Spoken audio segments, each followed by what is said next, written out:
Hi guys, ഇന്ന് നമ്മൾ ഈ ഡ്രൈ ഫ്രൂട്ട്സ് വെച്ചിട്ട് എങ്ങനെ ഒരു ഹെൽത്തി ആയിട്ടുള്ള സംഭവം ഉണ്ടാക്കാൻ നോക്കാം. അതിനായിട്ട് പാൻ നല്ലപോലെ ചൂടായതിന് ശേഷം അല്പം നെയ്യ് ഒഴിച്ച് അതിലേക്ക് ഈ ഡ്രൈ ഫ്രൂട്ട്സ് ഇട്ട് ചൂടാക്കിയെടുക്കാം. എന്നിട്ട് അതൊന്ന് ചൂടാറിയതിന് ശേഷം നമുക്കൊന്ന് മിക്സിയുടെ ജാറിലിട്ടിട്ട് ഒന്ന് യോജിപ്പിച്ചെടുക്കാം. യോജിപ്പിച്ചെടുക്കുകയാണ് ഈ കാണുന്നത്. ഈ പരുവമായി കിട്ടിയിട്ടുണ്ട്. അപ്പോൾ ഇത് നമ്മൾ മിക്സ് ചെയ്ത സമയത്ത് ഇതിലല്പം കാരക്ക കൂടി ചേർത്തിട്ടുണ്ട് കേട്ടോ. ഇനി ഇത് നമുക്കൊരു പാത്രത്തിലോട്ട് മാറ്റിയിട്ട് ചെറിയ ബോൾസുകളാക്കിയിട്ടെടുക്കാം.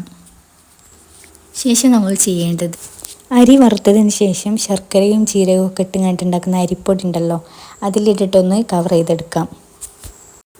അപ്പോൾ എല്ലാ ബോൾസുകളും ഈ പരുവത്തിൽ ഇങ്ങനെ അരിപ്പൊടിയിലിട്ടിട്ട് മാറ്റിയെടുക്കാവുന്നതാണ്. അപ്പോൾ ഓരോന്നും ഇങ്ങനെ ചെയ്തുകൊണ്ട് കേട്ടോ. അപ്പോൾ ഇത് വളരെ ഹെൽത്തി ആയിട്ടുള്ള ബോൾസുകളാണ് കേട്ടോ. വീട്ടിലെ കുട്ടികൾക്കായാലും മുതിർന്നവർക്കായാലൊക്കെ തന്നെ ഒരുപോലെ കഴിക്കാൻ പറ്റുന്നതാണ്. അപ്പോൾ ഇത് ഏറ്റവും ഉത്തമം രാവിലെ കഴിക്കുന്നതാണ്. അപ്പോൾ ഇത് മൊത്തം റെഡിയായി കഴിഞ്ഞിട്ടുണ്ട്. അപ്പോൾ ഡ്രൈ ഫ്രൂട്ട്സ് ഹെൽത്തി ബോൾസാണ് നമ്മൾ ഇന്നിവിടെ ഉണ്ടാക്കി കഴിഞ്ഞത്. അപ്പോൾ എല്ലാവരും പറ്റും പോലെ ഒന്ന് ട്രൈ ആക്കുക.